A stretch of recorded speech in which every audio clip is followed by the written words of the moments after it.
All right, I'm back.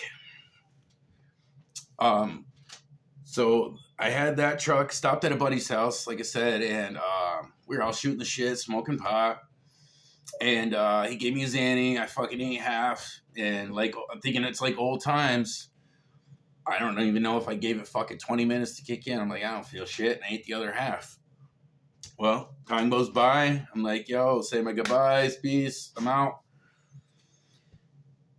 Now, as I recollect, I was headed to Gomanor. Mind you, last thing I really technically remember is totaling my car, our truck, on the outside of Harrisville. I don't fucking, that's sick to say, but I have no fucking, even I hit my head hard enough and I don't remember, or I just don't remember from, I don't, I remember after the accident. So, as you're coming in, not that anyone would know, but I ended up fucking, bent down to pick up even the cell phone. I believe it was the phone that fucking fell, but I bent down to pick it up and fucking, all I remember is hit a bunch of guardrails. Didn't know that at the time, but after I did it, I did. Flipped about 6 fucking times, dude. Pancaked the truck. I'm getting out and fucking running around. I remember the guy watched it all. They had the house like next to it. And man, I had to bite the bullet. Like me and my brother weren't talking at the time, so I didn't even bother calling him. Same fucking town, but I didn't call him. I ended up calling a guy that has been with me through the thick and thin, and you know he never supported anything, but he's always had my back. And that was one of my ex bosses. I don't want to call his name out, but I'm gonna anyway and give him props. Ron Hartle. I mean, that guy's been like a father to me. Seriously, we're gonna get more to him. So anyway, that was the man I called, and the next day, he's sober now. I mean, he doesn't drink or anything. So he took me over there, and he knows about my demons and shit. And he's just shook his head, and he's like, it's on you. You someday you got to stop all this shit. So picked all that stuff up, got all these charges, never went to court. I fucking ignored it all. Bought another car for $4,000, a Ford Focus. And at this time, I was job hopping like a motherfucker. And it wasn't because I ever got fired. Let me just make that. I never got fired.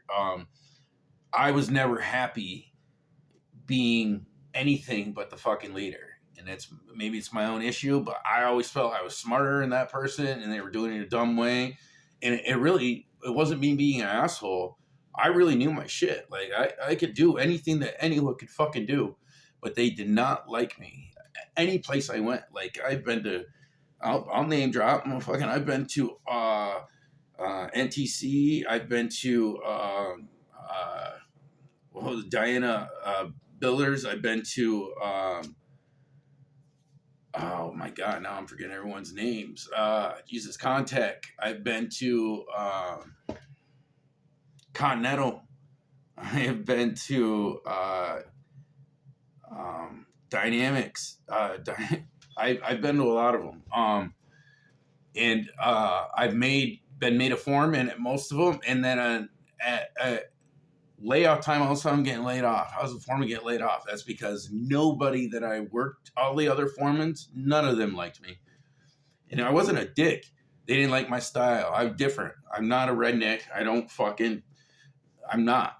I'm me. You know what I mean? And I act this way. And people don't like that. They don't like the man bun. They didn't like the fucking earrings when I had them. They didn't like none of that shit. The only thing that had me going then was fucking 245 pounds of I'll fuck you up. I was ripped. No one said shit. So, I mean, most people, stay with a company and they work their way up, the company I was with for 15 years, there was times I left, there was times he went under, there was times I left, because we'd bump heads. Like this guy was like my father, he really was. you know, and he would act like that. So then I'd get pissed and I'd leave. He never fired me. He let me go once, but I fucked up. That was way back when I stole the prescription pills, back in one of the other first video. But so he's always been there. He's always been the one to keep me straight. So time goes on, and I end up working with him again. I end up working with Ron again. Not through the same company, like we got hooked up. So he was building Dollar Generals all around. His son was like the project manager for him, working for the actual company, and Ron was running the jobs. And he asked me, because he didn't like the people that were working for him, and we were together so long, I knew him shit. He asked me, and we banged out 3 of them, and then he I want to say rented me out, but he gave me he told Chuck Jenkins about me, and I went and helped him build 2 more, and then went on to help Chuck at Caskinets building a huge steel building addition, because I've done steel too, erected steel. And it was at that particular job is when, you know, I don't say, I'll say I made a decision that day. I remember it clear as can be. It was morning break. I think we didn't take it till 10. We were working over at Caskinets. And like I told you, at that time, I was still using. I was all out of shit. I was starting to get sick. I was at McDonald's parking lot in Carthage, and I made a phone call. I called Ron. Wasn't working with him then. You know, like I said, he got me the job, but we were working together. I'm not even sure where he was, but I called him, and he said, hey, you know, what's up? And I said, I'm ready. He knew exactly what I meant. He says, where are you? I told him where. He goes, did you tell Chuck? Yeah. I said, no. He goes, I'll take care of it. Just wait right there. And he came and got me. For wherever the fuck he was, dropped everything, and he came and got me. And he took me first. We tried to get into Governor, and Governor was full, so he drove me all the way to Messina. So he went, picked me up from wherever he was. I want to say he was in Malone. I really do. He came all the way from Malone to Carthage to get me. Tried Governor, and then he drove me all the way to Messina. And I remember I wanted to hug him goodbye, man, you know, like, because he's done so much for me. But I wanted to also wait to prove to him that I'm really going to do this, you know, because he's lived with it himself. I'm not going to put anyone spotlight, but he's seen that before, you know, that kind of behavior and stuff. So I wanted to show him, you know, and, you know, and it was, it was always just a weakness for me, to be honest. I would sit here in this house and get in my head, you know, and I would sit there and think. I didn't go out, you know, because going out would lead into worse things with me. You know, I get booze in me, and then and then the lines go, and then I knew myself very well at that point. So I'd self-destruct at the house. Well, I would sit here, and even at the end when I wasn't using Heavenly, I would start to get sick with the fact that I was doing it. Not sick as in that I needed it, disgusted in myself for doing it. And, you know, when you're real heavy into it, you don't think about that stuff. You really don't. I was completely thought I had the world fooled. I really did. But when I got sick of looking at myself in the mirror, now that was a total different thing, because if you remember, I've been picked on, everything else, fish lips, nigger lips, it just, oh my God. So when I found out I was good looking, like that was like my, you know, and to find out that I'm losing that outer shell that everyone portrays me as, I don't ever want to be that other person again. You know, I don't ever want to be looked at as one of those people again, you know, like, and so many people stereotype these days that I was scared to even like wave to some of the people that I've done drugs with, you know what I mean? Just because other people will fucking automatically say something. You know, it's not about that I praise what they do or anything like that. It's I've been there. That's why I'll say hi to them and not ignore them. You know, I've been there. You fuckers haven't. It's not something I brag about, but I hate it when people make their fucking comments and they have no fucking clue what's going on in that person's head.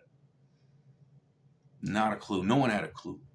No one had one even thought that I had all this shit going on in my head. No one did. Because I played it off so fucking good. And buried it. But then I'd come back here and sit and then dwell in my own fucking head and just loser fucking, you should be here playing soccer. You should have, you know, just, oh my God, dude. I woke up every morning hating going to work. And I loved building, like I loved what I did, but I just to face that, okay, I get up, go to work, come home, sit here again and fucking hate myself all again. Or I go do drugs to feel better about myself and then feel worse after you come down.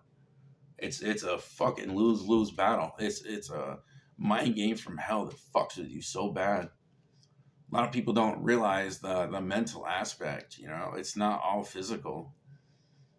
It fucks with your head, man. It really does. If you're already depressed and you already have these crazy thoughts, how can it not be, you know? And like I said, that's one reason why I started all this, you know, because I was like a little child starting all over again in life. And that's, I mean, it's true. It's I laugh, but it's not funny. It's not funny. This was all a learning lesson. All this $80,000 learning lesson, you know. But continuing on, so I bought the Ford Focus. I told Ron. He sends me off. Okay, so now I go to Messina to a detox. And at this detox, now mind you, I've done this twice before. So I know the routine. And the reason why I went wasn't to go for another 30 days. It's I knew that going through sickness for 5 straight days alone with no support, the easy aspect of just making a phone call to feel better, I don't want to say impossible, but I've done it on my own and I didn't feel strong enough to do it again. It's fucking terrible. The flu times 20 times fucking just anxiety so bad in the sweats and the cold and the shivering, but you're hot and soaked in sweat. It's crazy. It's not something I would wish upon my worst enemy. Not even the fucker that stole my clothes. But I went in there for those 5 days to detox because that's the hardest part. And they always, of course, they